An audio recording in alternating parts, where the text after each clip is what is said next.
Let's have a conversation with Mr. Joe Jackson. He's the Director of Operations for Delex Finance and pick his thoughts on this release by the Finance Ministry yesterday. Good morning, sir, and thanks so much for joining us. Good morning, and good to be on your show. Yes, I'm hoping you're doing well today, sir. I'm fine. All right. Can you help us make sense of this release by the Finance Ministry? What does it necessarily mean, especially for the individual bondholders? Sorry, I can't hear you. There's a bad echo. Okay. All right. So I was asking whether you can help us make sense of the statement released by the Finance Ministry, especially to do with the independent or individual bondholders. Okay, the current offer is a much improved offer. And I believe that the ministry, rather than honor the old bonds, wanted to compromise by giving them a much improved offer and hope that it will be able to convince the individual bondholders to move to this new offer. Now, you notice in the release that there's some attempt at categorization by age, where retirees and those retiring before 2023 or around 2023 are being given specific offers, and those who are not retiring soon are being given certain offers as well. What do these mean? All that is being made is, you remember that a few weeks ago, there was major concern about the impact of this on pensioners, retirees, and the senior citizens of this country who had put away their savings in government bonds. Now, all that is being done is that they're being offered they're being made an even better offer because they are retirees, and there was concern at that time that if you extend bonds for 15 years, some of them would even unfortunately pass away before their bonds are due. So this does make sense. If there's any category of people worthy of reconsideration, our pensioners and our retirees and our senior citizens, or soon to be senior citizens, are worthy of that consideration.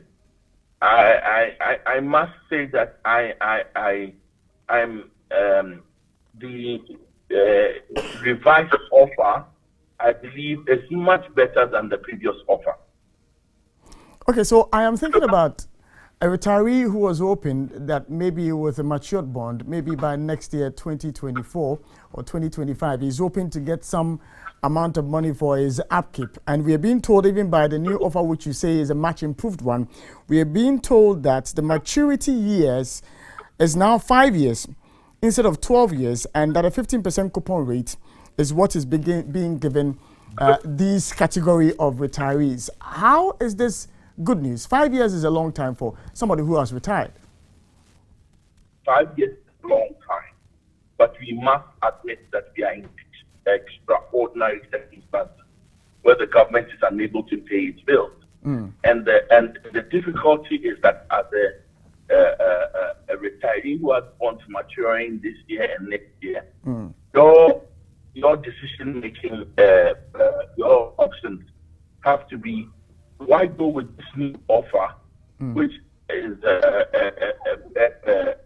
decent enough offer, or do I risk the old offer? Now, at this moment, it's a difficult. Hello, Mr. Jackson. Hello? Yes. Are you able to hear me, sir? We lost you a bit, so if you could just make the point you were making previously. Okay, I will go over it again. Yeah. The decision that is facing the pensioners and the retirees are this: do I take this new offer, or do I risk keeping my old bond and having the government possibly tell me that it's unable to meet those obligations? That's number one. That's one option. The other option also is this: even if you keep the old bond, suppose something happened and you needed money quickly, are you going to be able to sell those bonds or redeem them? Because remember that with a bond, you don't go back to the issuer. You have to find somebody else to take it off you on the secondary market. Indeed. So there are a few decisions to be made by retirees, and I believe that the decision will come down to each individual's needs. If these funds we're talking about are absolutely critical for you, then you for the next year or two, then you are keeping the original bond and taking a risk that they will be paid.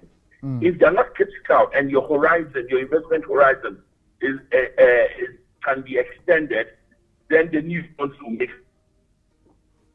There's a very important question. Hello, Mr. Jackson, are you with me? I'm here, but I didn't hear what you said. Okay, so I was going to ask the question, with the deals that the government has been able to reach with the other associations, the Bankers Association, the Insurance Association, the Securities Association, I've been asking myself, this 5% that government says that it's now going to pay for the 2023, which was previously 0%, and then now this, let's say, coupon rate of 15% that it says is going to pay for those whose bonds will be maturing in 5 years, where is the government getting these monies from to service these indebtedness? Well, all it means is that the government will have to cut expenditure somewhere else. Remember that some of us have been advocating that the government should look at cutting expenditure. Remember that the bondholders, some of the work, and the IEA, some of what they have done is to give a government a detailed shopping list as to what it thinks it should be able to cut. So really, all that's going to happen is that the government is going to have to cut expenditure to accommodate the revised offers that it has made. Do you see any signs that your suggestion is the path that government is going to take, cuts its expenditure? Well, at this moment, I don't think the government has much of a choice because it has had to revise the bond offers so significant. But even without the revision, the government must cut expenditure. It must cut expenditure to reflect the new reality, the fact that it cannot pay, the fact that we don't have money. And we will not stop, I will not relent on that call on cut expenditure significantly. That has been repeated multiple times by different individuals, and it's something that I pray that the government will listen to. I'm grateful that you made time to join us this morning, Mr. Joe Jackson. Thank you.